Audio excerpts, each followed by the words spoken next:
Olá, boa tarde. Voltamos com o seminário Moda, Imagem e Poder, né? E aqui, nessa mesa, intitulada Exposição de Objetos de Moda em Museus, Diálogos com Historiadores, nós vamos receber aqui dois historiadores muito importantes, né, para essa reflexão aqui da moda no museu, né? Então, não vou me demorar, já vou passar a palavra ao primeiro deles, né, que é o professor Paulo Quinaus. Vou fazer aqui uma apresentação do professor Paulo Quinaus, embora ele dispense apresentações também. O professor Paulo é doutor em História pela UF, né, realizou pós-doutorado na Universidade de Estrasburgo, na França. Ele é professor do Departamento de História da Universidade Federal Fluminense, atuando nos programas de pós-graduação em História, Ensino de História e Estudos de Arte Contemporânea. O professor Paulo Quinaus também foi diretor do Museu Histórico Nacional de 2015 a 2020, foi diretor-geral do Arquivo Público do Estado do Rio de Janeiro entre 2017 e 2014, foi membro do Conselho Nacional de Política Cultural de 2008 a 2009 e do Conselho Nacional de Arquivos de 2007 a 2010. Né? Atualmente ele integra o Conselho Estadual de Tombamento. Né? Ele também é sócio titular e vice-presidente do Instituto Histórico e Geográfico Brasileiro e do Instituto Histórico, sócio do Instituto Histórico e Geográfico Brasileiro, do Instituto Histórico e Geográfico do Rio de Janeiro, né? Também sócio correspondente de outras entidades, né, congêneres, e membro do Comitê Brasileiro de História da Arte e da Academia Brasileira de Arte. Né? O professor Paulo é autor de vários trabalhos publicados no Brasil e no exterior, né, sendo mais recentemente coautor do livro Cores da Paisagem, Nápoles Rio, no olhar de artistas italianos, que foi publicado em 2003. Ele realiza curadoria de exposições, né, sendo a mais recente delas Imagens que Não Se Conformam, no Museu de Arte do Rio, MAR, né, que terminou em 2022, e do Museu de Arte de Belém, que terminou em junho de 2023. Ele desenvolve pesquisas sobre relações entre arte, imagem e cultura visual, bem como história, memória e patrimônio cultural.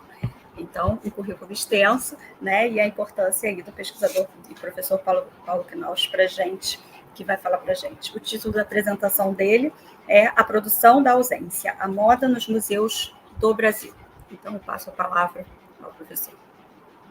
Boa tarde a todos que nos assistem, acompanham os trabalhos do seminário. Queria começar agradecendo muito à professora Camila, essa apresentação generosa, não é? Registrar a minha satisfação de, mais uma vez, compartilhar uma atividade com a minha colega, a professora Vânia, do Museu Paulista, agradecer a toda a equipe de organização desse seminário e felicitar, sobretudo, os colegas que organizam a edição desse evento, que já é uma segunda edição, né, que anuncia que a gente já está esperando pela terceira edição, né, e por esse trabalho de reflexão contínuo. E nunca é demais, eu acho, sublinhar, não é, que a moda é uma interrogação do nosso tempo, que merece, não é, não só estudos aprofundados, mas, sobretudo, um debate constante, e, certamente, não é, a moda tem lugar nos museus do nosso tempo, por ser uma questão contemporânea, mas também porque a moda é objeto, né, de coleções importantes nos museus pelo mundo, mas especialmente aqui, no nosso caso, do Brasil. Queria começar chamando atenção, não é, para a dificuldade também da gente recortar exatamente o que seria uma coleção de história da moda. Não é? Primeiro, pelo fato, não é, de que quando a gente fala de moda, a gente fala, sobretudo, de uma certa época, não é, da história da indumentária, e que se identifica muito com os padrões de alta costura, por exemplo, não é? Talvez uma certa fase, e hoje nessa ordem do capitalismo globalizado, não é? E que demarca, não é? Quer dizer, não só uma relação com a história do vestir, mas, sobretudo, com os sentidos que as relações sociais assumem no mundo contemporâneo. Eu queria também chamar a atenção, não é? Eu acho que é muito importante dizer isso, que no campo dos museus, usualmente, não é? A gente pensa a moda a partir da sua identificação com as coleções de trajes, vestuário e roupas em geral, não é? Aquilo que a gente reúne também no universo da indumentária. E não há dúvida nenhuma, não é? Que contar e tratar, interrogar a história da moda passa pelo estudo dos trajes, das roupas, de um modo geral. Mas é preciso também não esquecer, não é? De que o estudo da moda deve ser acompanhado, né, e frequentemente centrado em objetos que não são necessariamente a roupa, mas os registros da roupa de um modo geral, não é? A documentação, não só sobre o processo criativo, não é? Processo de produção, mas também os processos de significação, sobretudo quando a gente fala de moda, que são muito importantes. Então, isso significa a gente chamar a atenção para o fato de que nos museus a moda não é representada apenas pelas coleções de indumentária, não é? Ou as coleções no âmbito das coleções de têxteis, mas merece também a nossa atenção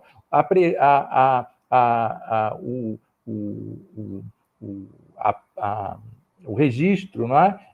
De outra tipologia de materiais que se relacionam com a história da moda, especialmente a fotografia, não é? Os impressos, de um modo geral, a fotografia, não é? E especialmente os retratos. Desse ponto de vista, não é?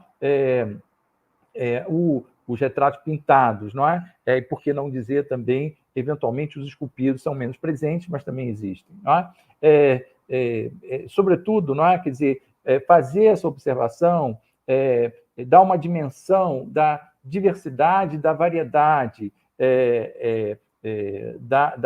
da representação da história da moda nas coleções dos museus, não é? Que vai além da coleção dos têxteis ou das roupas especificamente, não é? E isso, sobretudo, valoriza a importância, não é? De outras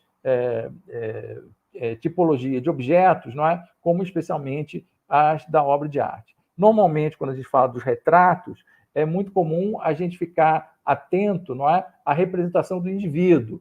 Por exemplo, o retrato do André Rebouças, a gente presta atenção em saber como era o André Rebouças, não é? Qual era o tipo de expressão que representa ele, eventualmente o lugar disso na obra de arte, mas, ao mesmo tempo, é preciso reconhecer, não é? Que esse retrato ele também é acompanhado pela representação do indivíduo em algum traje, não é? E esse traje, naturalmente, se torna uma referência importante para o enfoque da história da moda. O que eu quero chamar a atenção, não é que a história da moda ela não é apenas motivo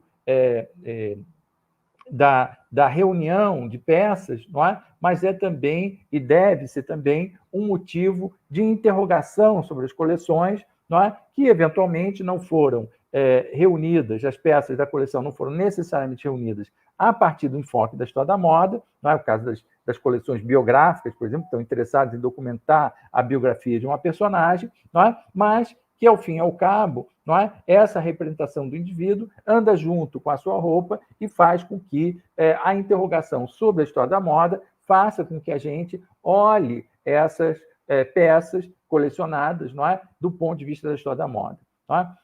O que eu quero destacar é que existe muito mais de história da moda nos nossos museus, de um modo geral, não é? Do que aqueles que, eventualmente, se definem como museus da moda ou se definem ou definem algumas coleções relacionadas à história da moda. Nesse sentido, não é? Cabe sublinhar que as coleções, não é? Reunidas por critérios de pertinência diversificados, não é? Nem sempre elas se restringem ao tema, à pertinência, não é? Temática que as reuniu, e que a interrogação permite que a gente descubra outras possibilidades, não é? De leitura das peças colecionadas, não é? E que não estavam no programa do colecionador, da instituição colecionadora, não é? E que não necessariamente estão trabalhados pela instituição em torno de algumas peças. O que eu quero destacar, não é chamar a atenção para o fato, não é, de que a história da moda é uma interrogação que permite a gente valorizar coleções que foram constituídas com o objetivo de tratar a história da moda, mas é bem possível também a gente tratar a história da moda em coleções de museus que não necessariamente se constituíram por causa da dedicação à representação da história da moda na sua construção. Não é? A pergunta, nesse caso, faz muita diferença e, ao fim e ao cabo, é possível, não é, que a gente compreenda que quase todos os museus de história em especial, não é, tratem da história da moda, mesmo que eles não tomem a história da moda como uma questão da curadoria das suas coleções. Bom, feita essa introdução, não é, sobre a presença, não é, da moda nos museus, eu acho muito importante dizer isso, porque mesmo a gente não tendo um museu de história da moda específico, não é, nós temos muitas coleções que se relacionam com a história da moda e que levam a história da moda, inclusive, para o mundo dos arquivos, das bibliotecas, não é? Cabe naturalmente, não é, sublinhar, não é, essa diversidade de tipologia de materiais, não é, que permitem a representação da história da moda nos museus. Mas ao lado disso, não é, importa também destacar, não é, que essa interrogação ela desafia, não é, os lugares estabelecidos ou as leituras estabelecidas sobre as coleções entre nós, não é? Bom, eu queria agora, não é, esclarecer um pouco o ponto de vista do argumento que eu queria sublinhar aqui nessa ocasião e compartilhar com todos, não é? O meu objetivo aqui é tentar, de algum modo, enfatizar a necessidade de programas contínuos de curadoria de coleção, de indumentária ou vestuário de moda nos museus, não é? E é importante, não é, dizer que quando eu falo de um programa contínuo de curadoria, eu quero destacar que o trabalho curatorial ele tem pelo menos duas dimensões importantes. A primeira é a da construção e preservação da coleção. Não é? É a curadoria de coleção, como nós normalmente destacamos. Mas existe uma outra dimensão do trabalho curatorial, que às vezes é até mais popular, não é? Que é a curadoria de exposições, ou, se a gente quiser assim, não é? A curadoria da comunicação, da difusão das coleções dos museus. Não é? Então, um programa contínuo de curadoria de coleções, não é? Exige investimentos e dedicação não apenas à construção e à formação de coleções, mas exige também todo um programa de pesquisa e comunicação das coleções e que resultam na produção de seus catálogos, na produção de suas exposições, na produção de seminários, de ação educativa, não é? E hoje, por exemplo, de ações, no caso da comunicação digital. Não é? Para a afirmação de um efetivo programa de curadoria e gestão de coleções, é preciso relacionar essas duas dimensões e pensar isso no âmbito da missão institucional dos nossos museus. Ora, caminhando na direção do meu argumento, não é? Eu queria chamar a atenção para o fato, não é, de que essas duas dimensões, que deveriam ser da natureza dos nossos museus, porque os museus existem, ao fim e ao cabo, para, na sua história, pelo menos, para se dedicar às suas coleções. A ideia de coleção hoje também é muito mais ampla, e a ideia de museu hoje, com isso, também se amplia. Não é? O que importa é que, efetivamente, em relação ao trabalho com as coleções, é fundamental não só uma missão institucional bem definida, não apenas um programa de trabalho bem definido, mas é preciso também que as instituições contem com programas de investimentos bem definidos para fazer com que o trabalho de curadoria ele realize o seu ciclo, não é? Que inicia na formação da coleção, portanto, na aquisição das peças, na seleção de peças, até o seu trabalho de comunicação dirigido para públicos variados. Não é? O que eu quero chamar a atenção, não é que, sobretudo quando a gente fala de museus públicos, é fundamental a gente compreender que esse trabalho dos museus depende de políticas públicas consistentes, não é? Para a preservação e difusão dos bens culturais musealizados. Não é? O meu argumento principal aqui, não é?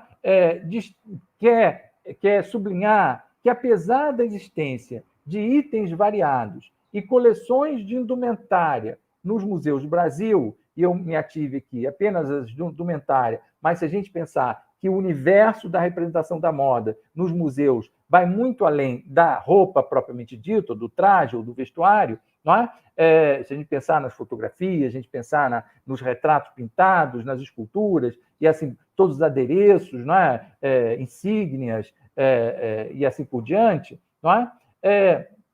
Apesar, a gente não pode dizer que os nossos museus são necessariamente pobres em coleções, e muito menos, eu diria, que a gente, no Brasil, a gente não pode dizer que não existam boas coleções de indumentária. Não é? O que eu gostaria de sublinhar é que a falta de investimento, a falta de sustentabilidade das instituições, não é?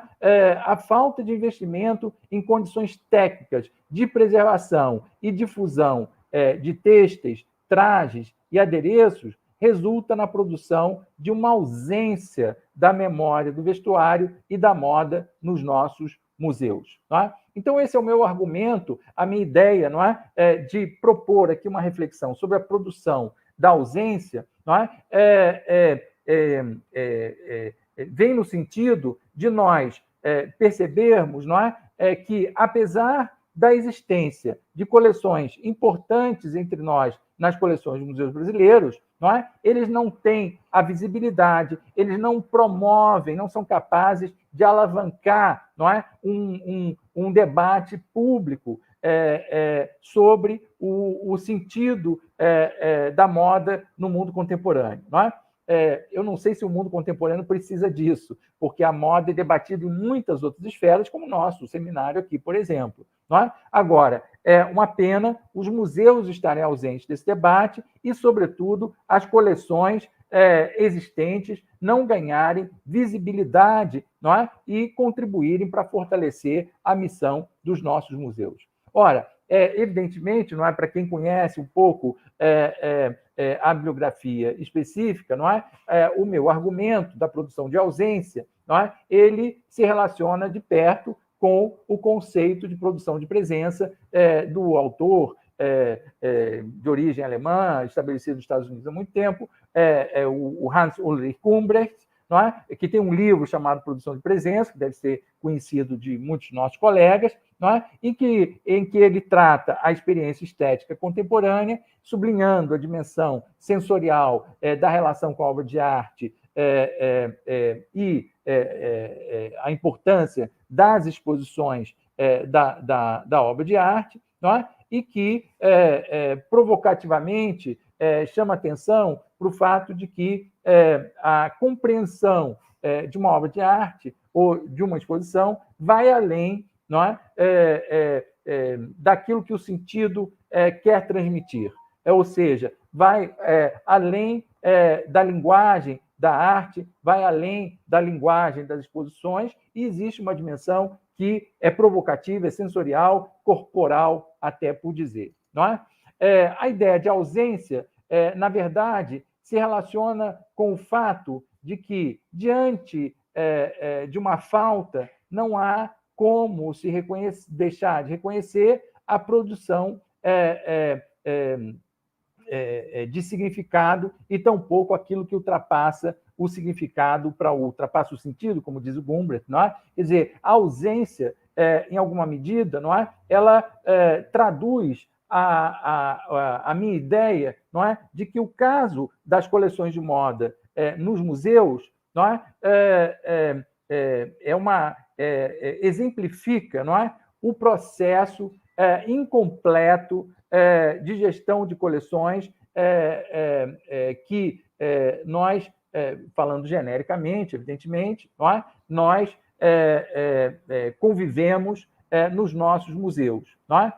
Processo incompleto, porque nosso universo, eu não diria que é pobre em coleções de moda, não é? Mas os museus, por um processo de falta de sustentabilidade, pode-se argumentar, mas, sobretudo, pelas condições que geram a incompletude do processo curatorial ou de gestão de coleções, não é? Leva a pouca visibilidade ou até invisibilidade das coleções de vestuário, têxteis, não é? Ou de indumentária entre nós. Não é? Então, basicamente, esse é o argumento que eu gostaria de sublinhar, não é? De que, ao mesmo tempo que nós temos coleções, portanto, elas são presentes entre nós, não é? Nos nossos museus, não é? A falta de um exercício curatorial completo, não é? Uma gestão de coleções integrada em todas as suas fases, não é?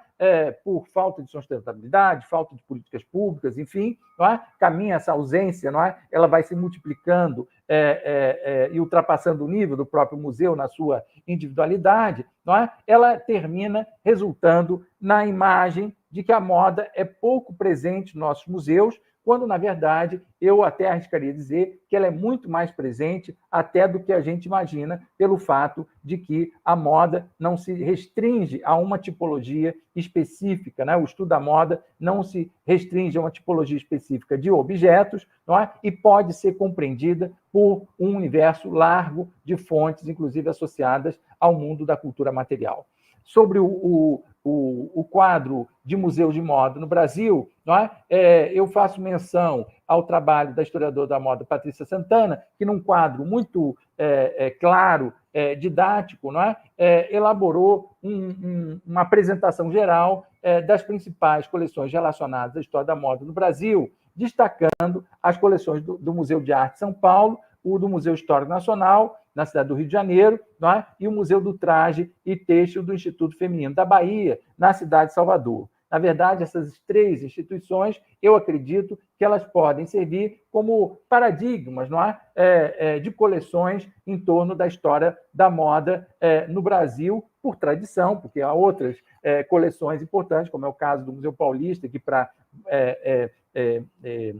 certamente Vânia deve comentar alguma coisa sobre isso, mas eu queria, a partir dessa menção às três instituições, comentar, acompanhando um pouco a Patrícia Santana, não é? O fato de que a coleção do Museu de Arte de São Paulo, não é?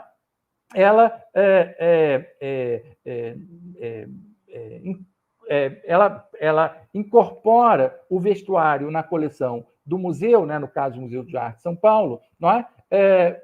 Como parte do programa de interrogação sobre a arte, especificamente a arte moderna no século XX. Não é? Então, a prática de colecionar, a construção da coleção do Museu de Arte de São Paulo, não é?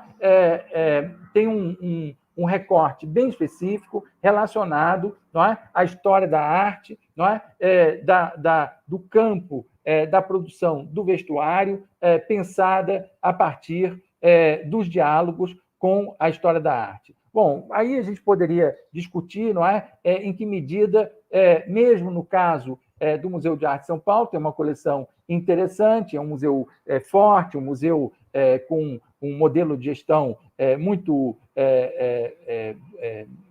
consistente, não é? A moda também não aparece com um protagonismo importante, porque, evidentemente, o debate da moda anda junto ou em consequência do debate sobre o contexto da arte de um modo geral, não é? E, de certo modo, nesse sentido, não é? A gente pode comparar um pouco a fotografia também no Museu de Arte de São Paulo, é sempre um universo que complementa, não é? Não vou dizer secundariamente, mas como sequência, não é, do argumento principal do museu, que está centrado em torno das obras de arte principais ou tradicionais, não é, como escultura, pintura, em especial, não é? De certo modo, não é, o museu assim repete um pouco a tradição da hierarquia da tradição das belas artes, não é? Entre artes maiores e artes menores, e a moda fica um pouco no segundo plano, não é? E não participa, por exemplo, da exposição permanente do museu, a sua coleção de vestuários, não é? O caso do Museu de História Nacional, eu acredito que ilustra uma outra situação, onde a gente tem uma coleção de indumentária larga, variada, não é?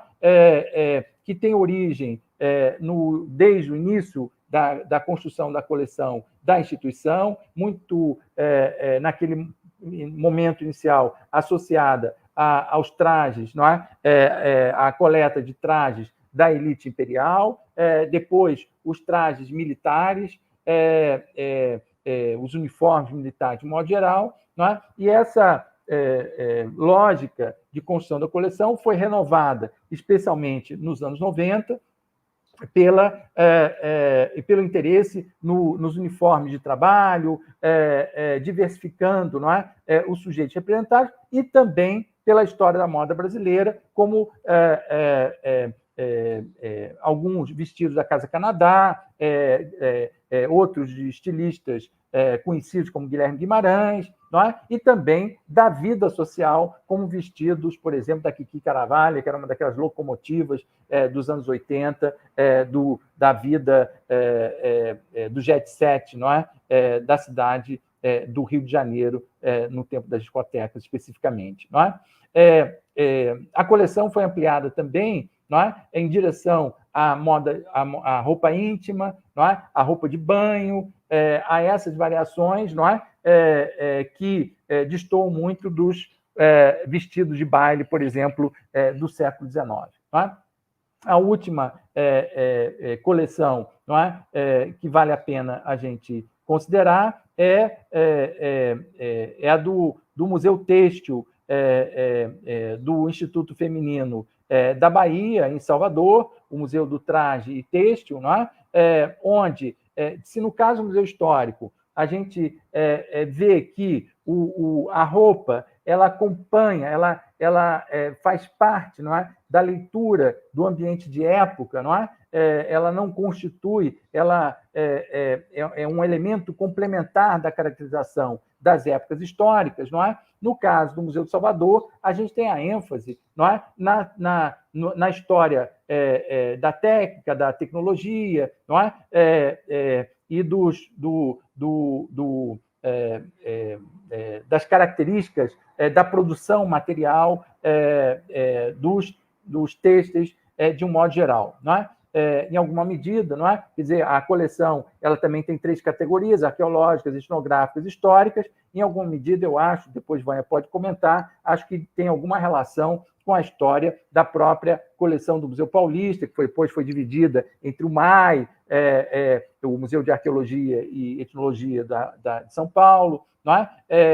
E definindo redefinindo assim o perfil da coleção do Museu Paulista, não é? Mas que eu acho que mantém ainda, em grande medida, não é? Esse interesse pela diversidade do têxtil, da sua dimensão material, não é? Diferente da coleção, como é tratada a coleção do Museu Histórico Nacional, ainda que seja uma coleção também de caráter histórico. Bom, para ir caminhando para a conclusão do meu argumento, não é? O que importa aí é sublinhar que a produção da presença da indumentária em uma coleção de museus pode ter diferentes sentidos e não necessariamente definem o processo de produção de significados que embasa a prática de colecionar, não é? E não necessariamente caminham em direção à reflexão sobre a história da moda. Constitui documentos sobre a história da moda, para a história da moda, mas não necessariamente foram reunidos com essa intenção. Não é? O que interessa aqui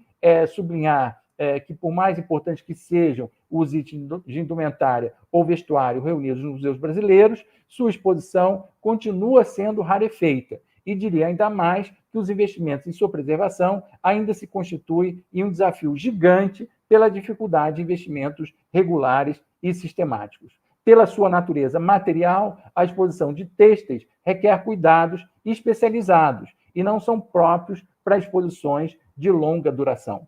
Exigem, assim, uma política regular de exposições temporárias, o que não caracteriza os nossos grandes museus, não é? As grandes coleções pelo país. O que não, nesse sentido, não é? Como as coleções de exposição de longa duração, elas são o centro da atenção dos museus, não é? A presença da indumentária, que é mais adequada para exposições de curta ou média duração, não é? Termina ficando em segundo plano. Não é? Queria chamar a atenção para 2 exemplos que me parecem interessantes ser analisados. O primeiro é do Museu da República. Por favor, daqui a pouco, vou pedir a apresentação. Não? Já estou caminhando para lá. O primeiro é o Museu da República, que tem o caso do pijama do Getúlio Vargas, não é? Que não é exposto permanentemente, não é? Em longa duração. Ele é exposto apenas na época do aniversário da morte de Getúlio Vargas. O pijama com a mancha de sangue, o buraco da bala, do suicídio, não é apresentado esporadicamente, programadamente, uma vez por ano, não é?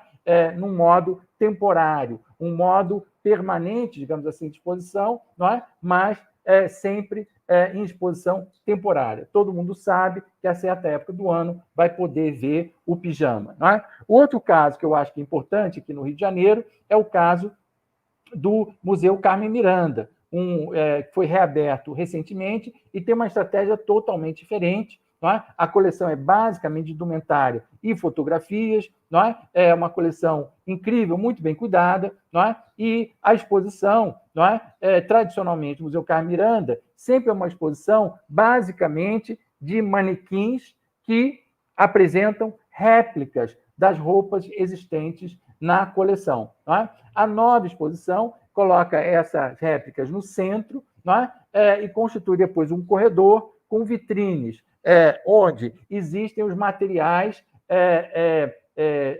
mais duráveis, os sapatos, os adereços, os chapéus da Carmen Miranda. Não é? E, no fim do circuito, existem 2 vitrines com exposição de roupas originais. Nesse caso, elas não estão em manequins, elas estão em vitrines, na posição horizontalizada, não é? Preservando, assim, o desgaste das fibras pela força da gravidade. Queria chamar a atenção aí, não é, para o sucesso dessas 2 iniciativas de longa duração, não é, que passa pela substituição e troca das peças, não é, num programa permanente, não é, em que a indumentária participa da exposição, não é? E pensar uma história a presença da moda nas nossas exposições certamente demanda esse tipo de gestão curatorial, que nem sempre é muito simples de resolver, pelas dificuldades da própria administração, dessa sazonalidade da exposição e troca de peças nas suas vitrines. Por fim, eu queria destacar, não é, o fato de que, em 2004, não é, o Itaú Cultural em São Paulo realizou uma exposição grande, chamada O Preço da Sedução, do Espartilho ao Silicone, com curadoria de Denise Matar, não é, que até poucos anos atrás foi a exposição com a maior visitação do Instituto Cultural Itaú, não é, e que depois, 10 anos depois, foi vista pela exposição Ocupação Zuzu Angel, não é? Que também está entre as exposições mais visitadas do Itaú Cultural e que mais viajou das exposições do Itaú Cultural pelo país. Queria insistir nisso, não é? Para chamar a atenção para o fato de que a moda é uma pauta que interessa na contemporaneidade e que mobiliza muito público toda vez que ela é trabalhada nos nossos museus. E essas duas exposições temporárias, elas são um bom exemplo do sucesso do que significa a presença da moda nos museus. Sem querer me alongar, caminhando aí para a minha conclusão, rapidamente, sublinho que a riqueza das coleções de indumentária ou vestuários representativos da história da moda no Brasil não encontram a difusão pública à altura da sua importância, talvez pelos desafios complexos de sua preservação e exposição, não é?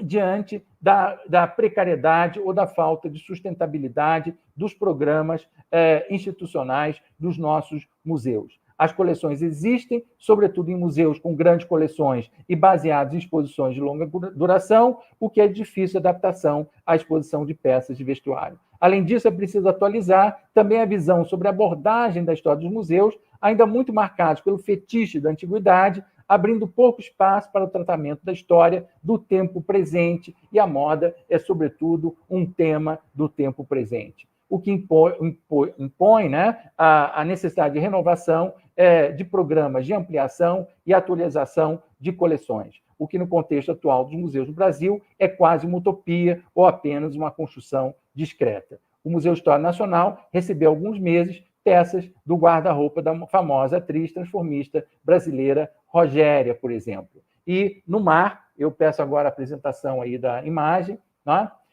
Recentemente, a apresentação da exposição Funk no Museu de Arte do Rio de Janeiro apresenta uma peça extraordinária, que é esse sapato típico do baile soul. Não é? Aqui a gente vê uma instalação, a exposição tem muitas fotografias que tratam a roupa característica, né, dessa comunidade associativa negra nos bailes populares do Rio de Janeiro, não é? E apresenta esse sapato incrível. Peço a outra imagem, por favor, que é o detalhe do sapato, que claramente não é, aponta a necessidade da gente atualizar os conceitos sobre moda, não é? Pensar a moda não apenas do ponto de vista da alta cultura, mas também a partir da cultura de massa. Não é? E esse tipo de peça, por incrível que pareça, ainda que esteja apresentado no museu, aparentemente ainda não tem coleção, não é? E eu diria que é o que desafia a interrogação sobre a ampliação e renovação das nossas coleções de vestuário, de indumentária, de um modo geral, entre nós no Brasil. Não é? Eu lanço aí, não é, com essa imagem, um desafio posto atualmente, não é, para as coleções relacionadas à história da moda entre nós. Muito obrigado.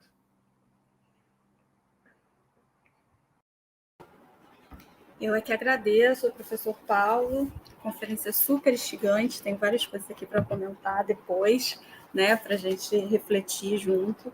E agora passo a palavra, né, à nossa outra conferencista, a professora Vânia Carneiro de Carvalho, que também dispensa apresentações, mas, enfim, vamos apresentá-la. É graduada e licenciada em História pela Universidade de São Paulo, né? Possui mestrado e doutorado em História Social pela USP também, né? É professora do Museu Paulista, da USP, onde ela atua desde 1990 como curadora de coleções e pesquisadora de história com ênfase em cultura material e espaço doméstico. Ela é parte, né, é credenciada no programa de pós-graduação em História Social do Departamento de História da USP, foi supervisora do Serviço de Documentação Textual e Iconografia do Museu Paulista, de 97 a 2007, chefe da Divisão de Acervo e Curadoria, de 2008 a 2011, e vice-diretora do museu, de 2015 a 2019.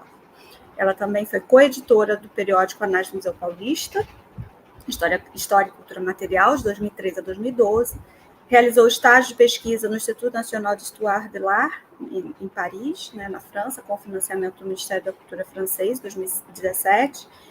Foi coordenadora geral do projeto de concepção e implementação das exposições de longa duração do novo Museu do Ipiranga, de 2019 a 2022, né? E é coordenadora do grupo de pesquisa GEMA, Espaço Doméstico, Corpo e Materialidade. Isso aí é apenas um resumo do vasto currículo da professora Vânia, que vem aqui, então, falar para a gente com a conferência do Luxo Albrega, Moda e Bibelô em um Museu de História.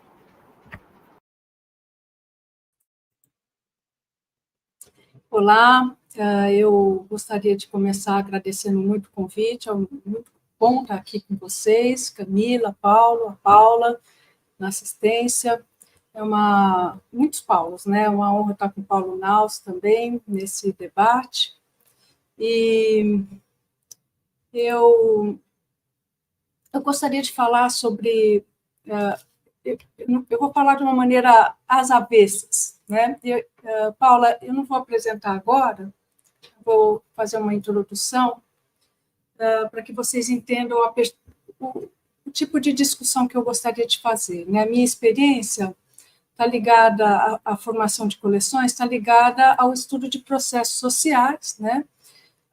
Numa perspectiva histórica, o Museu Paulista é um museu de história, todos nós docentes lá são historiadores, né? E além disso, é um museu universitário, daí decorre que a coleta de objetos, de imagens, de textos, para formar uma ou mais coleções, tem como fio condutor sempre as questões formuladas a partir da pesquisa, né? Especificamente, eu gostaria de sugerir aqui que eu gostaria de mostrar, né, de debater com vocês, o seguinte: como que a moda alimenta e se alimenta a partir na chave da compreensão de processos sociais e culturais que não tem necessariamente a ver exclusivamente com moda, não é? E a questão que eu acho que explica, eu gostaria de usar como tema, o New Look do pós-guerra, lançado pela Dior, e todo mundo sabe que essa glamorização do pós-guerra tinha como um de seus projetos políticos retirar a mulher do mercado, né, daquilo que ela fez ao longo da guerra, para colocá-la de volta como dona de casa, né? E essa estratégia, né, que está presente no lançamento dos vestidos do New Look, né, podem ser melhor compreendidas, a sua extensão, se a gente pensar numa questão mais ampla e que envolve a situação da mulher, a atuação da mulher ao longo dos séculos XIX e XX no espaço doméstico, né? Essa restrição, existe uma série de estratégias construídas a partir do uso do espaço e dos objetos domésticos que resultam numa restrição das mulheres a este espaço privado. Isso é um processo longo que se desenvolve durante o século XIX e século XX. É uma história de longa duração que começa dos seus primórdios a se constituir no século XVIII, portanto, são mais de 250 anos de processos que, no meu entender, muitos ainda estão em desdobramentos e atualizações ainda não acabaram, né? muitos se estendem até os dias de hoje. Se eu formular, então, eu vou perseguir um pouco, eu não vou falar de moda, eu vou falar desse processo de fixação da mulher, para depois ver o quanto que esse meu raciocínio ilumina, amplia o significado de uma produção como aquela que aconteceu no pós-guerra, em termos de moda.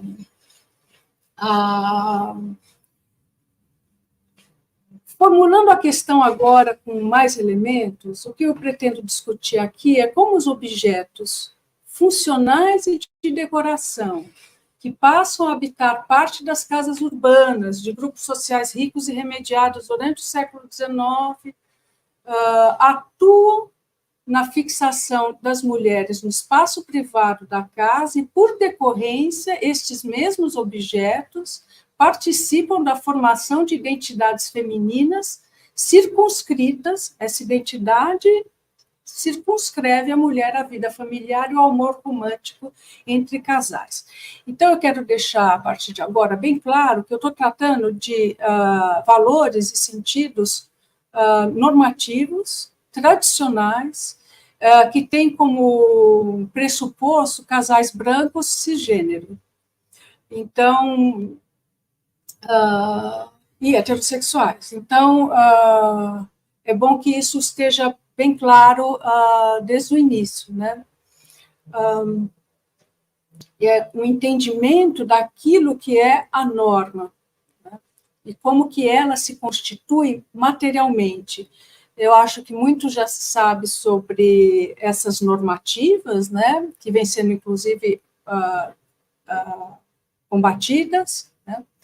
Mas eu acho que é preciso, eu me preocupo com o entendimento da força e efetividade dessas normas, e eu acredito que elas são fortes porque elas são inconscientes, elas são introjetadas desde a infância, elas fazem parte até mesmo de uma memória motora, em que você vive essas experiências, a introjeção desses valores, desses sentidos, sem consciência, né?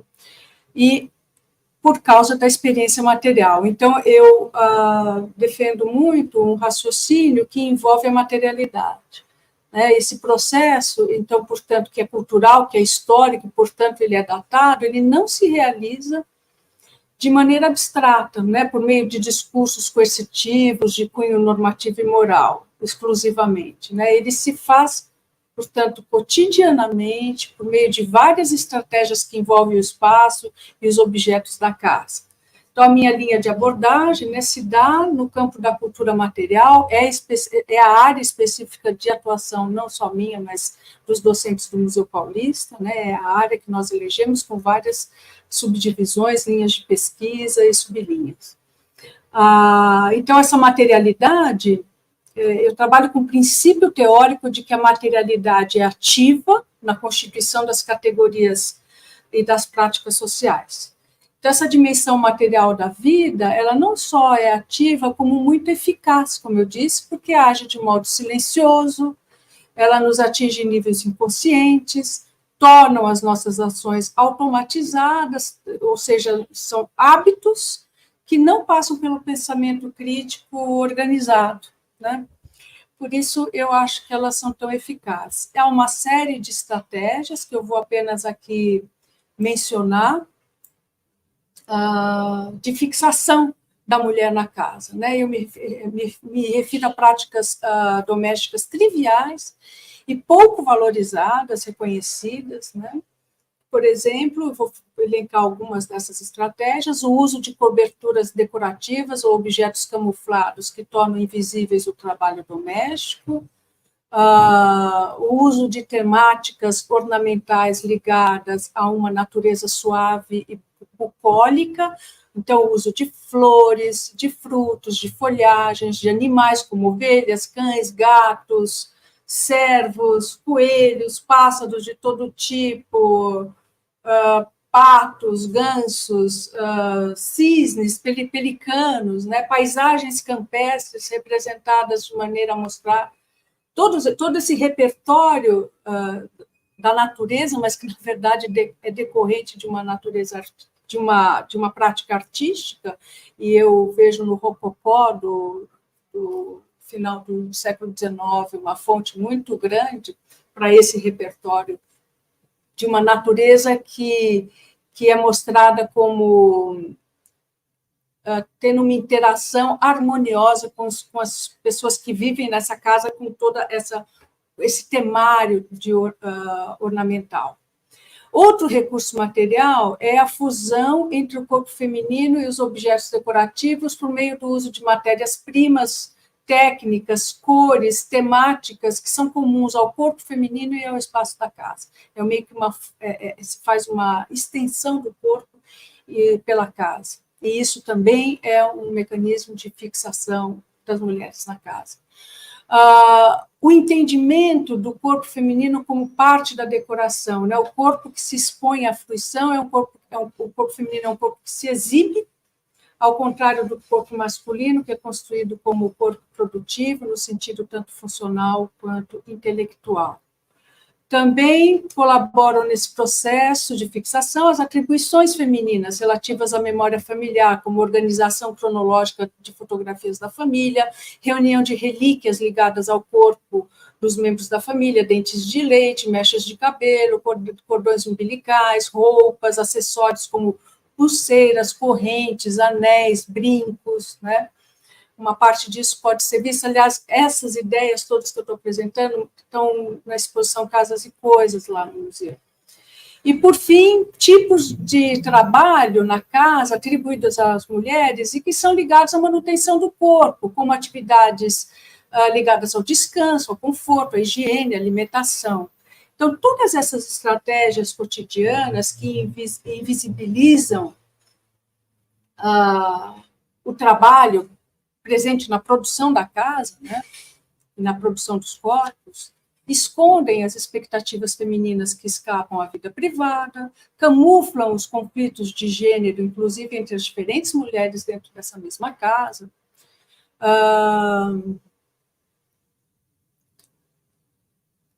E todas essas estratégias são implementadas e bem-sucedidas porque são entendidas como estratégias naturais. Então, a produção do espaço, a ligação do espaço à mulher, ela é entendida como algo que pertence ao mundo da natureza e não ao mundo da cultura ou ao mundo social, né? Não seria uma construção social. Essas estratégias se afastam dessa compreensão histórica para se colocar num campo que é atemporal, né, ahistórico. E esse processo de naturalização é que tornam essas práticas, no meu entender, muito eficazes, né? É o amor natural da mulher pelo marido e pelos filhos que produz a casa e não o trabalho. A casa é o produto natural da presença feminina,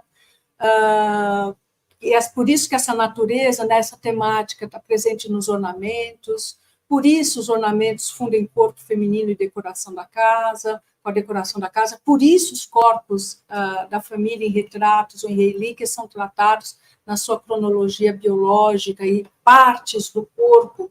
Então, não é nada mais orgânico ou ligado à lógica da natureza do que nascer, viver e morrer, né? E essa, para mim, é uma chave muito importante, entender todos esses mecanismos de produção da casa como formas naturais, né? E a mulher estaria, portanto, ligada, mais próxima dessa natureza. Dá para perceber, né, que essas questões permitiram que eu identificasse repertórios de objetos que puderam ser coletados, né, pelo Museu Paulista como documentos, né, portanto, fonte de informações que, ao mesmo tempo que comprovam e lastreiam a pesquisa que eu venho desenvolvendo, ao mesmo tempo que, uma vez que colecionados, esses objetos também permitem a continuidade, uma retroalimentação, né, uma continuidade do estudo dessas mesmas questões. E um exemplo disso é o que vocês vão ver a seguir, que é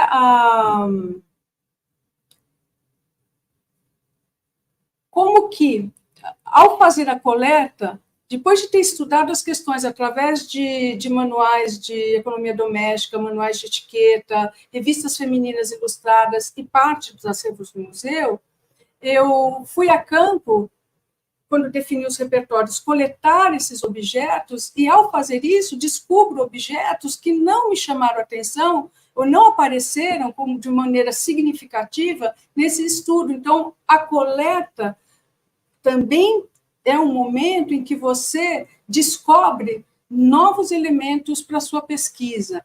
Por isso que a atividade de curadoria ela se estende por todo o ciclo de pesquisa e de formação de coleções e todas as suas passagens, a forma de catalogação, a forma de exposição, e sempre norteada pelas questões de pesquisa que estão sendo tratadas e pelos acervos que vão aparecendo, como que esses objetos que aparecem na pesquisa de campo retroalimentam uma pesquisa que já está em andamento.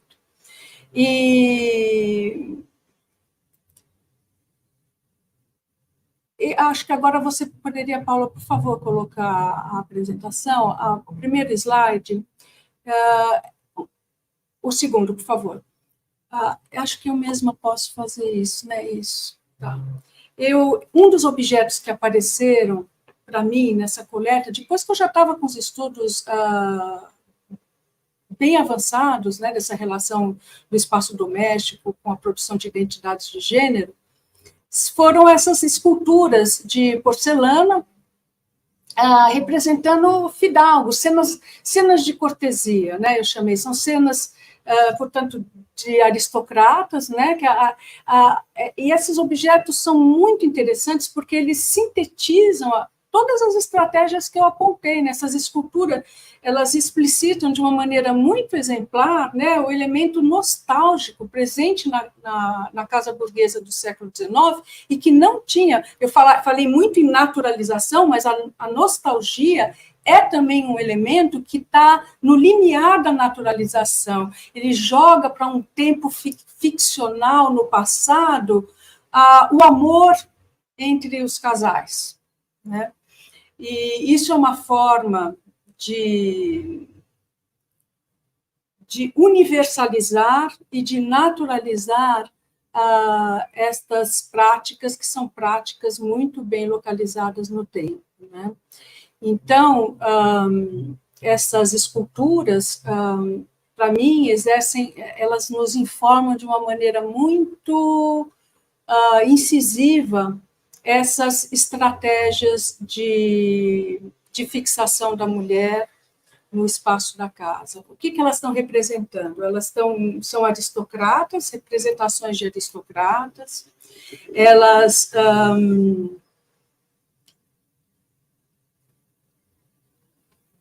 essas cenas de cortesia, acho que eu preciso explicar um pouco o que elas são, né? Elas aparecem no século XIX, no século XVIII, elas estão numa chave estética que é a do rococó, e tem um subgênero que se chama fête galante. Ela aparece na França, esse tipo de pintura, e não só de pintura, mas concomitantemente gravuras e esculturas de porcelana, e elas representam a aristocracia em cenas de ócio, é o que a Mimi Hellman chamou de ócio produtivo, porque o ócio não é não fazer nada, mas é fazer coisas em que o trabalho está absolutamente ausente, e esse ócio ele é parte da produção da identidade da nobreza nesse período. Então, a gente tem grupos de aristocratas lendo, tocando música, jogando, consumindo, caçando, flertando, dançando, encenando peças de teatro, em festas, ou passeios campestres, né? Não há qualquer referência ao trabalho, como eu falei. a natureza está presente de maneira alegórica, né, sempre em harmonia com o grupo que está sendo representado. E essas cenas, no século XVIII, elas foram consumidas exclusivamente pela aristocracia, elas tinham um outro sentido, que não é este, que elas vão adquirir no século XIX e no século XX. Quando essas... Deixa eu ver o que eu tenho aqui, para vocês terem uma ideia. Essa é uma escultura do século XVIII, do Kendler. Ele é muito famoso, um artesão de Meissen. Meissen é a primeira indústria de porcelana europeia, no início do século XVIII, de 1708, se não me engano.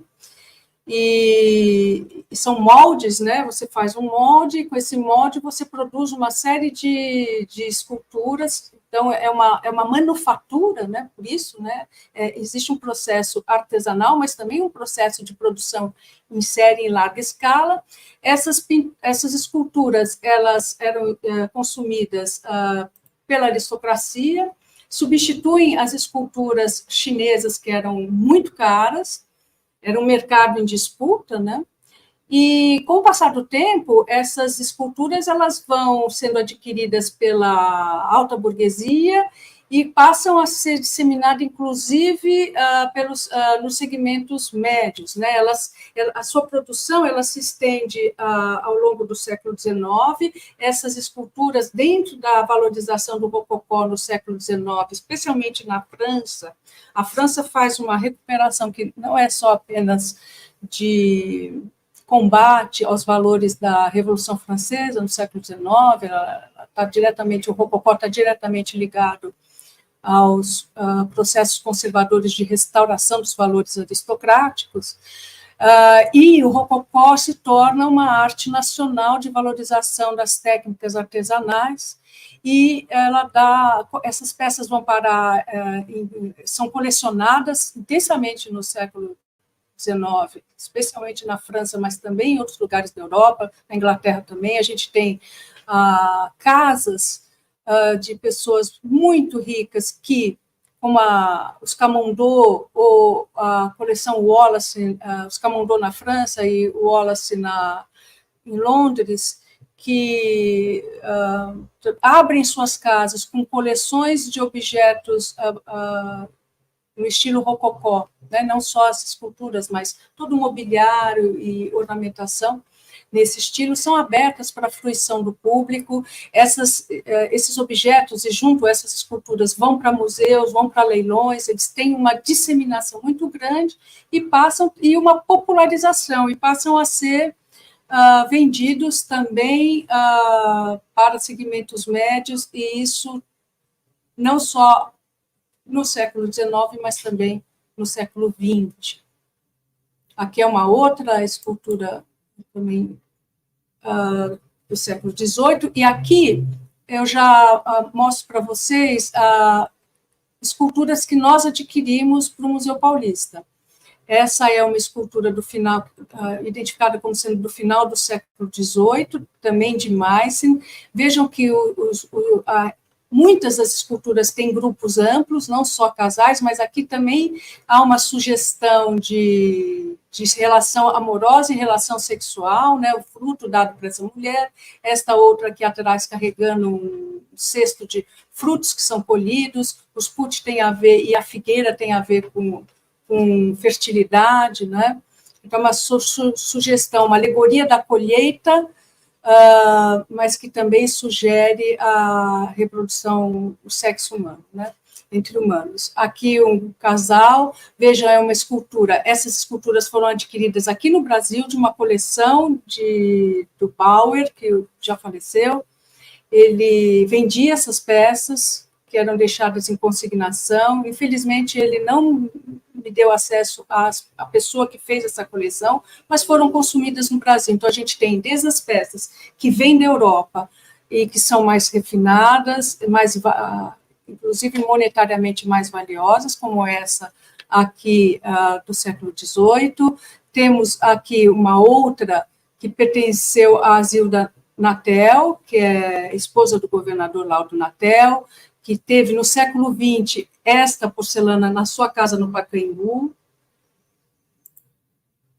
Esse já é um grupo de uma produtora chamada Scheibe Ausbach, que produz até hoje esse tipo de escultura. Essa é uma escultura do século XX, nós também adquirimos.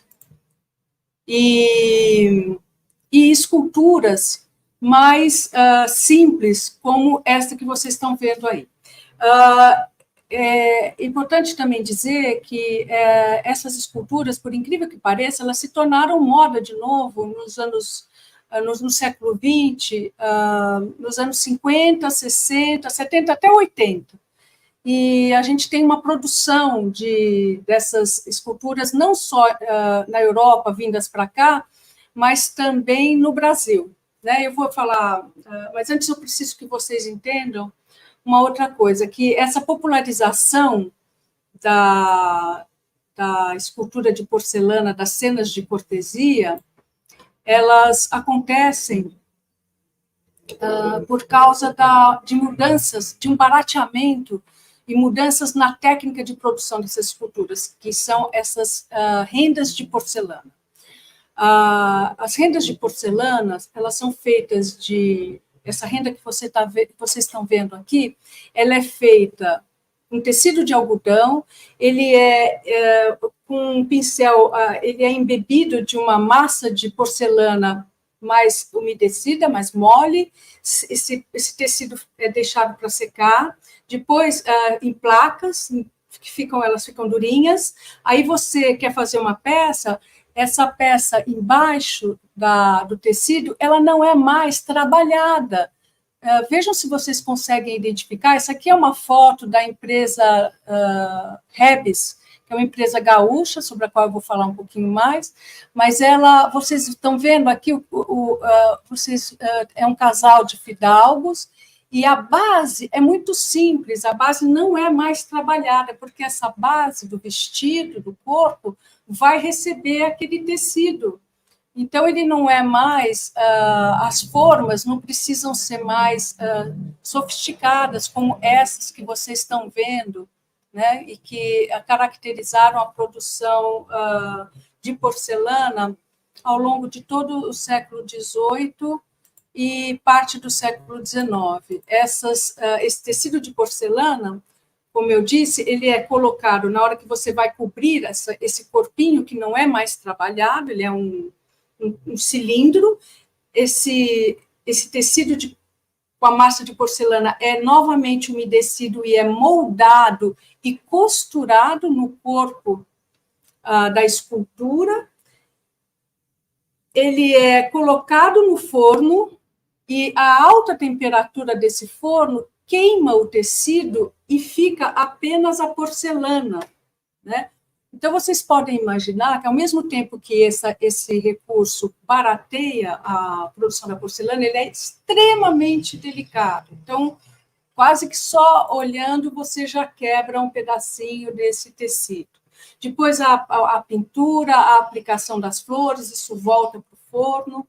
E quem fazia esse tipo de trabalho eram mulheres que lançaram mão de técnicas associadas às mulheres, que é a costura, e, ao mesmo tempo que essas esculturas feitas dessa maneira significaram um barateamento da produção por conta do não investimento em moldes, é uma simplificação do molde graças ao revestimento dessas esculturas pelo tecido.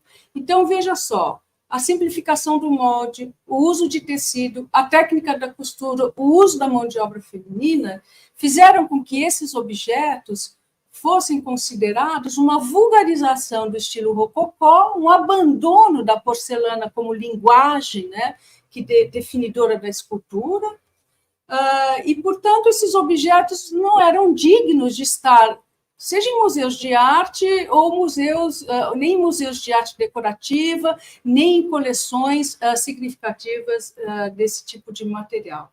E tanto é assim que eu consultei quase que uma centena de livros sobre porcelana, e eu encontrei somente as porcelanas que são tratadas desse tipo de cenas de cortesia são aquelas do século XVIII, em que os artesãos, porque eram artesãos, não eram considerados, no século XVIII, artistas. Eles foram reclassificados por esses estudos que aconteceram no final do século XIX e no século XX como grandes artistas, como Kendler, aquele que eu mostrei para vocês agora. E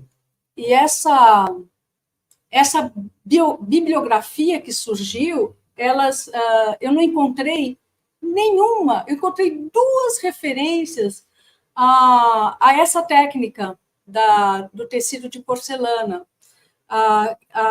Deixa eu aqui mostrar para vocês. São essas as 2 referências que eu encontrei.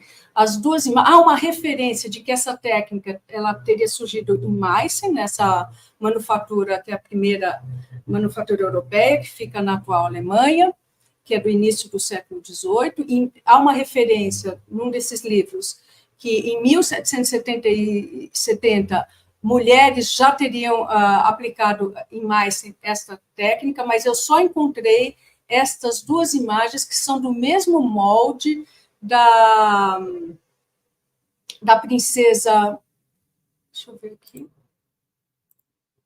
são da Maria Antonieta. Vejam que as datas não batem, né? Um autor, o Haran, ele diz que é um molde de 1873, o Hingler diz que é de 1877, mas eles dão o mesmo número do modelo, então trata-se do mesmo modelo, a Maria Antonieta, em que não é todo o vestido que é feito em tecido de porcelana, mas alguns detalhes aqui no barrado, nessas cordas aqui em volta do vestido, um pouco nas mangas, e no decote a gente vê a aplicação desse tipo de porcelana. Esse material, essa técnica, ela vai se vulgarizar muito e a gente vai ter... Vânia, desculpa, 5 minutos. Desculpa. Tá bem. Essa técnica vai se expandir bastante ao longo do século XX. A gente vai ter a Rebes aqui no Brasil, é uma empresa gaúcha que vai produzir, ela vai copiar essas esculturas, vai fazer pequenas modificações de tamanho, de formato, o que significa que elas podem ingressar nos quartos das meninas, né? E essas características, elas mostram que é possível, isso é que eu queria retomar para fechar esse raciocínio, eu queria retomar com vocês. A gente poderia pensar que essas esculturas, elas são completamente irrelevantes, afinal, o que elas querem nos dizer? Então, retomando aquilo que eu tinha apresentado de início, elas demonstram, por exemplo, a persistência do gosto pelo ornamento, tanto em ambientes luxuosos como em ambientes de classe média. Elas... Veja que eu fiz uma coleta, elas se espraiam não apenas na forma de esculturas, mas também representações pintadas em objetos de uso na alimentação, aparelhos de chá e café, aparelhos de jantar, objetos de acessórios pessoais, que tem a ver com aquela fusão do corpo com os objetos decorativos, quadros em papel que a gente comprava em papelaria, podia enquadrar e colocar em casa, não é? E esse tipo de ornamento, ele tem uma materialidade muito frágil e eles promovem uma desaceleração do corpo. Então, essa oposição da casa em relação à cidade, esses objetos ajudam, porque eles chamam a atenção, eles exigem cuidado, eles sugerem e te induzem ao colecionismo, você ter várias peças, você precisa cuidar dessas peças, meninas que têm essas coleções, precisam gastar o seu tempo lavando, protegendo, mostrando, observando essas coleções, e elas são uma forma de disciplinamento do corpo nesse sentido, né? E finalmente, esses objetos são importantes porque eles estão ligados a um circuito maior de práticas e de imagens que atualizam, que amplificam, que conectam esses sentidos produzidos na casa a uma dimensão maior. Então, os fidalgos que estão ali, da Rebes, de Meissen, eles estão animados em todo o repertório clássico do Walt Disney. Por exemplo, o filme A Cinderela, que é lançado na década de 50, em 50 e... Deixa eu ver, acho que eu pus aqui... Acho que é em 54 que é lançado A Cinderela. Os vestidos do New Look, lançados pela Dior, né? O uso extenso do vestido, da renda, do tule, a moda associada, veja que é Brigitte Bardot, a princesa Margaret, quer dizer, essa associação do vestido luxuoso à aristocracia e essa vontade de tratar a mulher como um bibelô, né?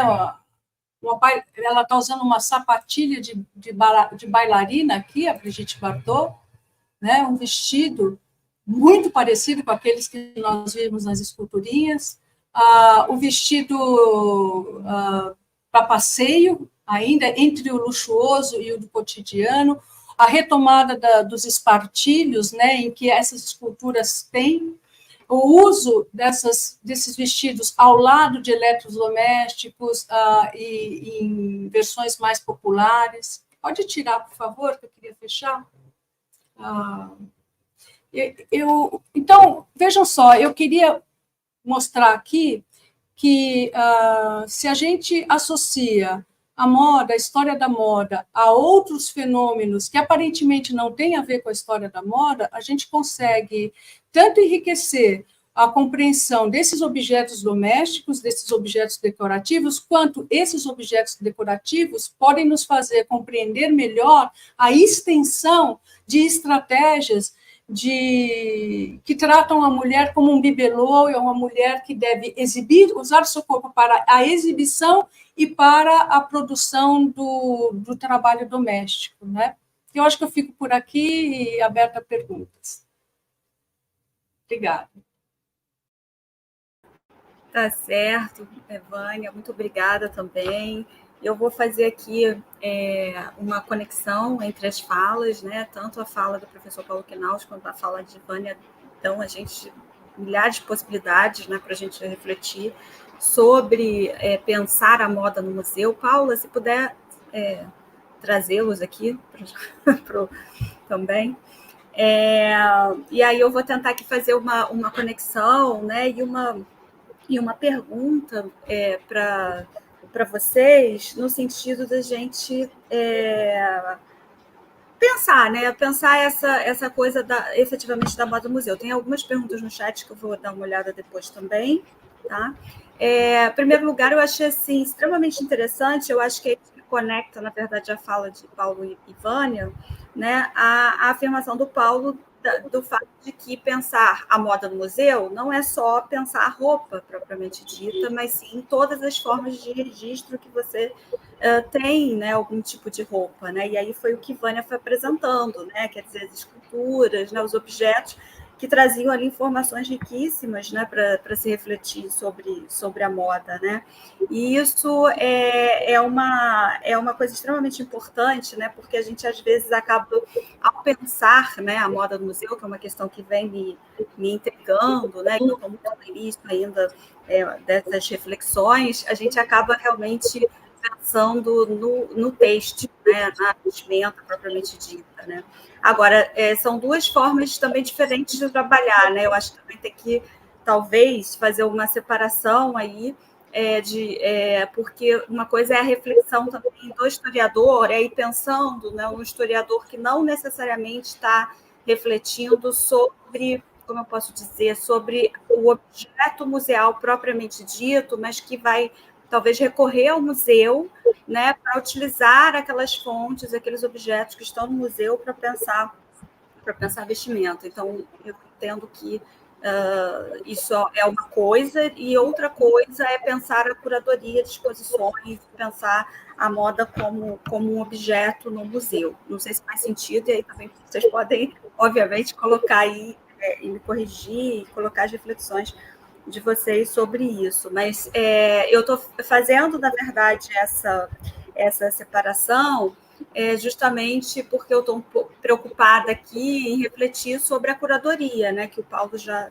trouxe na fala dele, né, das exposições, e puxando aí o gancho do que o Paulo falou sobre o fato de que há, sim, muitos objetos ligados à moda no museu, né, se a gente não tomar apenas como o têxtil, né, esses objetos, só que não necessariamente eles chegaram no museu com uma reflexão e uma preocupação de curadoria da história da moda, né? Então, aí a gente entra numa outra questão, né, que é justamente uma questão que eu tenho tentado refletir muito inicialmente ainda, né, que é como fazer essa curadoria por meio desses objetos, pensando especificamente, né, a questão da vestimenta, da indumentária, mesmo que não seja apenas através dos objetos têxteis, né, que sejam através desses outros objetos. Então, acho que quando Vânia traz essas esculturas, né, e o Paulo está trazendo essa reflexão, acho que é interessante, né? Queria ouvir de vocês, e aí essa pergunta iria para os dois, né? A partir das experiências de vocês, como é que a gente pode pensar numa curadoria específica, né, de história da moda, né, pensando a moda como um problema, aí acho que é isso que eu quero colocar, né, quer dizer, a moda, o objeto de moda ou a indumentária como um problema que guia, né, a curadoria, por exemplo, de uma exposição, e não como um objeto secundário que aparece ocasionalmente, né? Pensando na lógica de que fazer a curadoria de uma exposição é elencar um problema para ser desenvolvido nessa exposição, que leve a uma reflexão daqueles que vão ver aquela exposição, enfim. Então, essa é uma questão que muito me preocupa, né, e que eu tenho tentado refletir. Eu queria ouvir de vocês, né, essas possibilidades. E aí a Vânia, por exemplo, trouxe a questão das esculturas, né, que riquíssimas as vestimentas dessas esculturas, e aí é possível pensar numa curadoria cuja problemática é a moda, claro que entendendo aí a fala da Vânia, de que, na verdade, a Vânia, e é justamente a forma como eu venho pensando, né? Quer dizer, a moda ela não é algo desconectado da cultura, evidentemente, né? Então, assim, como você mostrou, né, que ela responde a questões mais amplas, né? Então, dizer que a problemática seria a problemática de moda, né, ou de uma história da moda, não significa dizer que você, obviamente, vai desconectar esses objetos da realidade social, política, cultural, enfim, né? Está dando para entender aí a minha questão? Espero que não seja muito confuso, mas isso também é parte de uma inquietação minha e que foi instigada aí pelas falas de vocês também, né? Eu acho que isso, e as falas de vocês foram riquíssimas para refletir essas questões. Para eu não me alongar muito, né? Porque a vontade é ficar aqui falando e pensando com vocês, a Paula colocou aqui uma pergunta, né? Que da Valéria Tessari, a professora Vânia mostra a desvalorização de coisas associadas às mulheres. Pode-se falar em desvalorização de roupas nos museus do Brasil, né, pela moda, ter sido historicamente definida como um tema feminino? É bastante interessante essa pergunta, né? Não sei se tem mais alguma. Aqui tem vários comentários aqui no chat, né, falando parabenizando pelas apresentações, pelas falas, né? Enfim, se vocês quiserem ir respondendo essas duas, eu vou pegando aqui outras questões.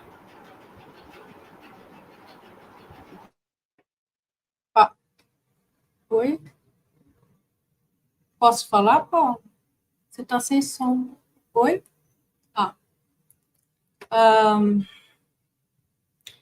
Bem, a questão que a Camila colocou é bastante pertinente. Eu acho que eu fui numa direção em que não é a moda em si que é o interesse, mas melhor colocando, no caso de um museu de história, o museu de história não estuda experiências de linguagem, assim, a prioristicamente, como como no campo da história da arte, né? O momento de apenas se aquilo significa uma inflexão, tem essa repercussão, por exemplo, do exemplo que eu dei da introdução dos vestidos do Dior, né? Portanto, constituir uma coleção ligada à moda, eu não vejo outra possibilidade se não ter questões que fogem à moda. Então, eu vou dar alguns exemplos. Eu tentei falar aqui da fixação da mulher, do fenômeno da fixação da mulher no espaço da casa, e como que um momento da moda está ligado a isso. Mas eu posso pensar, por exemplo, em como que as roupas, e isso tem vários estudos sobre isso, como que as roupas tolhem os movimentos femininos, né? Então, eu poderia fazer um estudo da moda tendo como problemática a liberdade ou não desse corpo, como é que o corpo feminino ele é tratado na chave do conforto, que é um valor que entra nas casas, entra nos corpos, entra na sociedade por causa da tecnologia, como que ele é tratado de uma maneira diferente do corpo masculino. Ou, por exemplo, fazer um estudo da moda relacionado ao uso da bicicleta, também em relação ao uso do corpo, a produção do corpo através das roupas, né? O que significa, por exemplo, exibir as pernas ou cobri-las com calças compridas, né? Como é que você desenvolve temas ligados à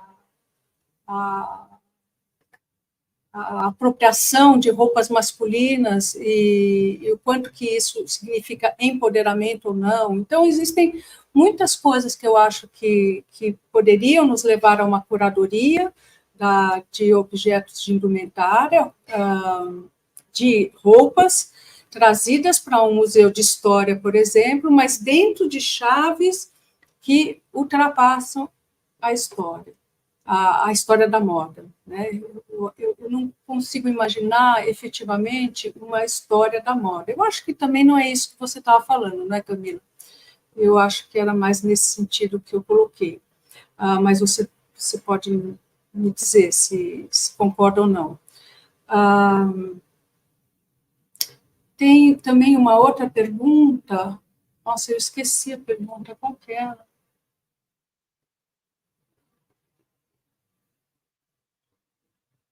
Não me lembro mais. A pergunta que eu coloquei aqui. Ó, não que você colocou, que alguma pessoa colocou, a desvalorização.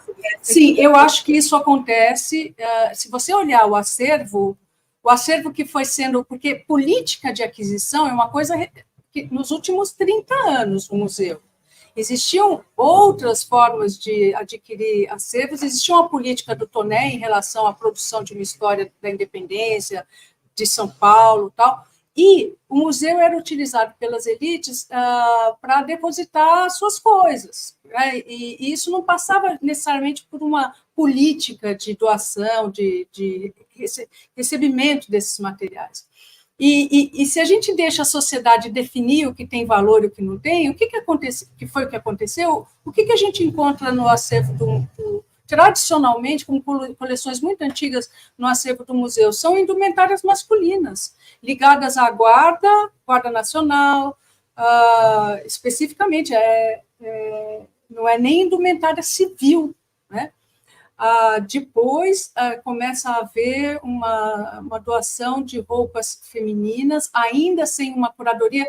Para ser muito sincera, a gente ainda não tem uma curadoria de coleta, de aquisição, uma política de aquisição muito bem definida em relação a têxteis. Nós temos uma especialista, que é a Tereza Toledo de Paula, que se especializou na restauração de objetos têxteis, mas nós ainda não temos uma política muito clara em relação a isso. O que a gente faz, e eu tentei mostrar isso na abertura da minha fala, é que a coleta de acervo, ela tem que estar, hoje, necessariamente ligada a questões de pesquisa. Então, se eu estudo gênero, eu poderia iniciar uma coleta dentro dessa apresentação de ideias que eu fiz para vocês. É pertinente fazer uma coleta de vestidos inspirados, que usam, vestidos do século XX, do pós-guerra, que usam essa saia rodada, que usam muito tecido, que usam rendas, que usam tule, e que se inspiram nessa nostalgia sessentista.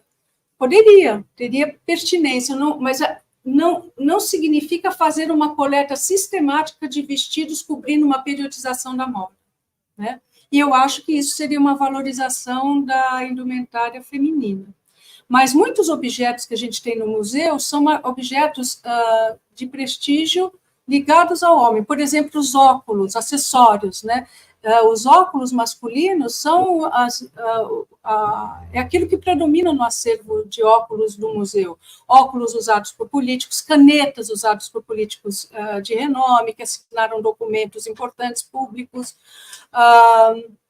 E você tem poucos objetos, óculos femininos. Apesar dos óculos femininos, se você for olhar as fotografias, você vai ver muitos óculos, mulheres usando óculos. Porque, claro, elas costuravam, elas ficavam velhas, tinham a visão enfraquecida, usavam óculos, como qualquer um.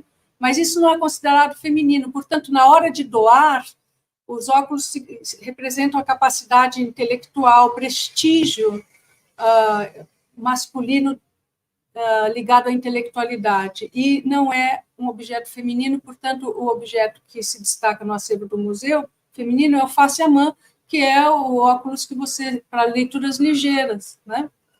Então, eu acho que tem, sim, essa marca de desprestígio, mas que está sendo revertida. Somente com a valorização da infância, né? Muitas pessoas doam objetos ligados às crianças e, junto com eles, vêm objetos ligados à casa e à indumentária feminina. Não sei, acho que o Paulo...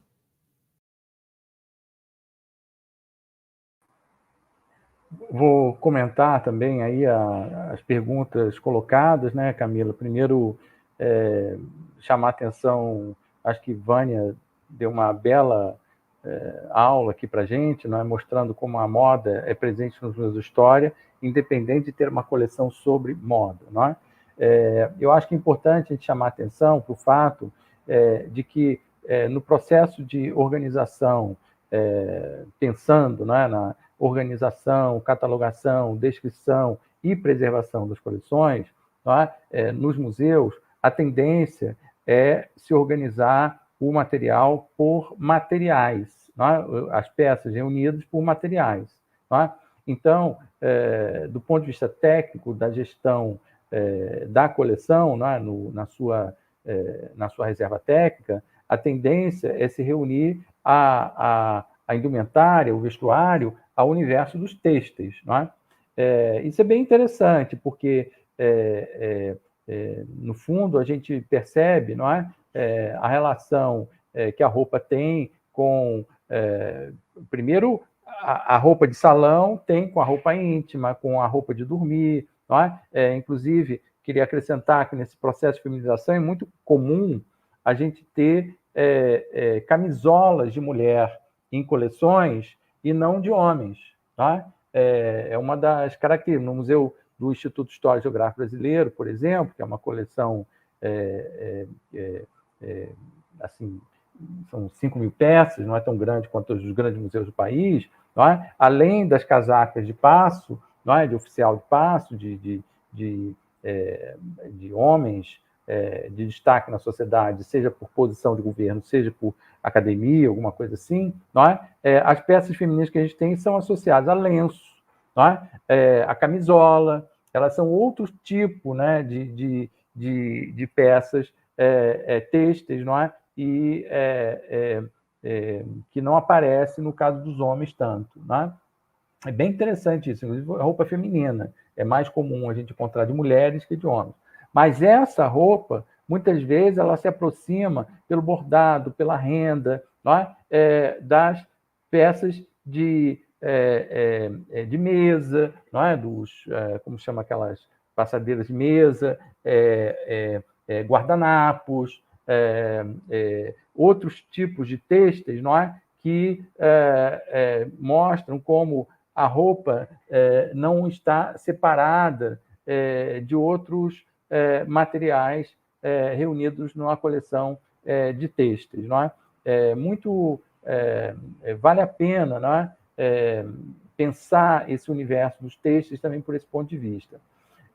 O que eu quero chamar a atenção, não é que essa definição da dimensão material das peças reunidas, ela é muito importante para a gestão das coleções, não é? Por causa das condições de armazenagem visando a preservação, não é? Por outro lado, não é? A marca da coleção não é apenas a pertinência da relação material das peças. Ao contrário, sobretudo quando a gente fala de história, muitas vezes a gente reúne uma coleção pela pertinência temática, não é? E que mistura objetos de natureza material distintos, não é? E o caso da moda é exatamente um desse tipo, né? Quer dizer, é um conjunto, né, de peças que, na verdade, não se identificam necessariamente exclusivamente pela sua materialidade. Sobretudo se a gente pensar, não é, que a moda se complementa pelos adereços, não é? Então, se a gente falar de sapato, a gente falar de chapéu, a gente falar de pulseira, falar de joias, não é? Tudo isso faz parte também do universo da moda e que multiplica os materiais associados à moda que, eventualmente, estão presentes nas coleções dos museus. De todo modo, né, quer dizer, eu acho que o importante aí é a gente discutir em que medida a gente pode compreender, não é, as relações entre moda e cultura material. Eu acho que essa é uma questão importante. Agora, em relação à moda, especificamente, não é, eu insistiria no tema da cultura popular, não é? Porque a moda contemporânea, movida também pela escala da indústria de massa e da cultura de massa, não é? Ela tem, além da dimensão da alta costura, ela tem a dimensão, não é, das ressignificações populares e, naturalmente, não é, da produção de itens de moda, não é, que hoje são muito associados a grupos específicos. Não é? Se a gente falar do rock, a gente falar a moda grunge, por exemplo, se a gente falar do skate, se a gente falar da bicicleta, a gente tem tendências de modas, não é, associadas a esses grupos associativistas, não é? Como, aliás, é o caso também da música black, não é? Mas poderia ser da discoteca, não é? Essa ordem associativa, que a moda da alta costura, ela, em geral, está associada à cultura das elites, não é? Econômicas. Não é? Mas hoje é fundamental a gente compreender que a moda também dialoga com esse universo das culturas das tribos urbanas, por exemplo, né? Para usar aí um termo de uma certa época, não é? É o caso, por exemplo,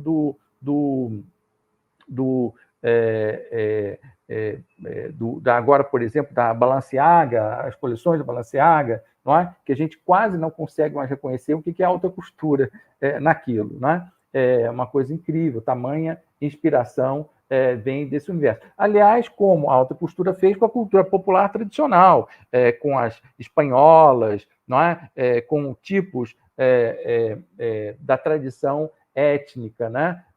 No Brasil, o problema das rendas, do Denner, por exemplo, ou mesmo da Zuzu Ângelo, que encontrava na cultura popular fonte para a criação da autocostura, hoje esse diálogo se dá muito em relação a esses grupos identitários do mundo contemporâneo. Não é? Eu acho que isso é um tema, né, que me parece importante de chamar atenção. De certo modo, não é, como Vânia estava apontando, não é, aquela arte de elite rococó, não é, ela também alcançou o mundo do consumo de massa. Não é? Então, vale a pena a gente pensar a partir desse prisma. Não é? Não sei bem se eu respondi as questões, não é? Mas eu procurei acrescentar aí um ponto nos aspectos que já tinham sido indicados. Não é? E não há dúvida nenhuma que as nossas coleções, sobretudo quando a gente fala de indumentária, fala de vestuário, a história, o predomínio da história masculina é muito grande. Não é? E quando vem a presença feminina, ela não há dúvida nenhuma que ela faz parte desse contexto que Vânia estava apresentando, não é? Da mulher associada ao espaço doméstico, etc. Tá? Daí a importância das coleções dos uniformes de trabalho e, naturalmente, também não é? A gente buscar coisas como essa dos óculos. Né? No tempo que eu estava no Museu Histórico, nós fizemos uma coleção do movimento feminino e, para mim, foi uma questão de honra ter o óculos, por exemplo, da Rosemarie Muraro, que hoje está na coleção do Museu Histórico Nacional, não é? Que era uma marca da feminista. Não é? Procurei durante muito tempo óculos da nossa Ruth Escobar, não é? Que também ficou famosa pelos óculos degradê dela, não é? Da Alzira Vargas, que existe em coleção, não é? Também importante, que é Dona Darcy e Alzira foram as primeiras mulheres em espaço público da política aparecendo de óculos escuros, virou uma marca da Alzira. Não é? Então, são elementos são muito importantes. Não é? Na coleção feminista também no Museu Histórico, nós reunimos objetos de escrita, porque nós percebemos também a presença, não é? E as feministas, quase elas, os grandes nomes do feminismo, escreveram livros. Não é? Então, reunia a máquina de escrever, que não era de um homem, mas era de uma mulher. Isso surgiu uma discussão no museu, porque já que tinha máquina de escrever, para que outra? Não é? Mas é porque ela era de mulher, mesmo com o telefone, não é? Cinzeiro, não é? Que eram usados por feministas. Não é? O ato de fumar também era um ato muito associado à libertação feminina. Não é? Então, o cinzeiro era importante. E, enfim, só para ressaltar, não é? essa questão da necessidade da gente representar de modo renovado, não é? As mulheres nas coleções dos museus. E hoje, naturalmente, não pode esquecer do universo LGBTQIA+, não é? E, sobretudo, quando a gente discute a identidade feminina, não é? Vale a pena ressaltar a importância da doação da coleção da Rogéria para o Museu Histórico Nacional, porque antecipa, de certo modo, uma tendência que certamente vai se fortalecer nas nossas coleções. Obrigado. Certo, obrigada, professor Paulo, professora Vânia.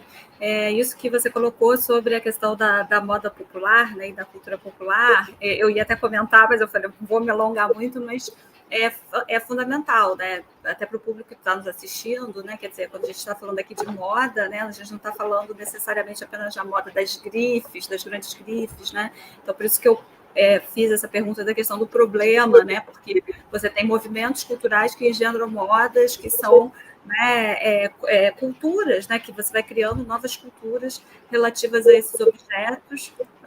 Então você pode pensar muita coisa a partir deles, né? Não apenas as modas feitas pelas grifes, que é uma tendência, né? Que eu tenho mapeado, né? Na verdade, quer dizer, a criação de museus ligados às grifes, né?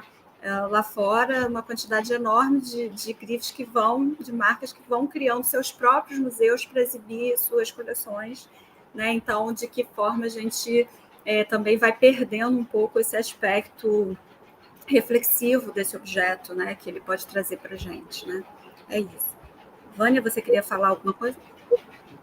Queria uma coisa importante, uma linha de estudo que eu acho muito interessante, eu ainda não vi nada a respeito, é como que a alta costura usa os museus tradicionais para legitimar a sua produção e criar, né, conexões com os acervos. Um dos mais recentes foi o próprio Dior no Museu de Artes Decorativas. Acho que foi em 2000 foi antes da pandemia, acho que foi em 2018 ou 2019 essa exposição, saiu um imenso catálogo, tal, né? E tem outras experiências desse tipo. Acho interessante pensar no uso que esses ateliês fazem do próprio museu, né? Eu queria comentar uma coisa que está aqui no chat sobre a questão do Enem, né? A questão do Enem, que é desafios, a questão seria o tema da redação de 23, desafios para o enfrentamento da invisibilidade do trabalho de cuidado realizado pela mulher no Brasil, né? Eu acho que essa questão é uma questão muito positiva, né? E na prova do Enem tem uma outra questão que fala da racionalização da cozinha, né? O que eu penso que ainda está muito pouco compreendido ainda hoje, e que é uma das coisas que eu trato na exposição Casas e Coisas, na última sala, que é uma sala sobre cozinha, é que não se trata apenas de dar visibilidade para o trabalho das mulheres, mas de entender que esse trabalho não é feminino. Então, esse investimento colossal que aconteceu na casa, com a eletrificação e o desenho o lançamento dos eletrodomésticos, da geladeira, da máquina de lavar e todos os menores, né, portáteis e tal, isso não significa que o trabalho feminino, num certo segmento da sociedade, era invisível, né, porque eles viam que aquilo era um mercado e era um problema, né, a ser resolvido. Mas qual foi a solução? Um investimento tecnológico não que promovesse a divisão de trabalhos igualitária e que a casa não fosse só a seara feminina, mas uma mecanização do trabalho. E há vários estudos já antigos que mostram que a mecanização ela não diminui o trabalho, ela muda o trabalho, ela muda a quantidade. Porque quando você introduz a mecanização, os empregados domésticos estão caros e você não vai contratar tanta gente para trabalhar. Quando você põe a máquina de lavar na casa, ao mesmo tempo acontece um consumo muito maior de roupas, tanto de roupas para casa, roupas de cama, mesa e banho, quanto roupas, né, ficam mais baratas. As pessoas têm mais roupas, então tem mais coisa para lavar. Então, é uma maneira, a gente não pode congelar, né, achar que é aquele trabalho que existe, aquela forma de consumo, e o objeto veio resolver isso. Não. Quando a geladeira significa uma multiplicação de receitas novas que passam a ser exigidas da dona de casa, que deve conhecer. Aí tem toda a linha dos gelados, os cardápios ficam muito mais ricos. Então, você tem que... O trabalho continua, é grande. Então, eu acho que seria interessante... Eu não sei se esse título, sabe, ele me deixa um pouco preocupado, assim, a invisibilidade do trabalho de cuidado. O que é dar visibilidade? Olha, existe esse trabalho, as mulheres fazem, mas o que é mudar, né?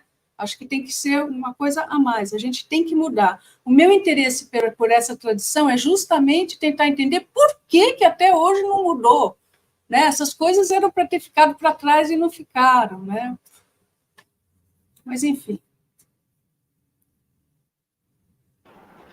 É isso, muito obrigada. Eu acredito que a gente tenha passado aqui por todas as questões.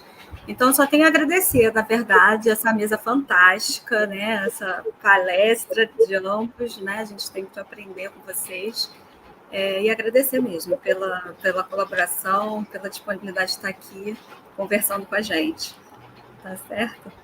Muito obrigada. E só Pode agradecer. Muito obrigada, viu, pelo convite. Imagina. Muito obrigado. Nada, imagina. Só dar um aviso, gente, a próxima mesa, né, a mesa das 18 horas, vai ter um pequeno atraso, tá? Então, ela vai começar às 18h15, na verdade. Vai começar às 6h15. Tá legal?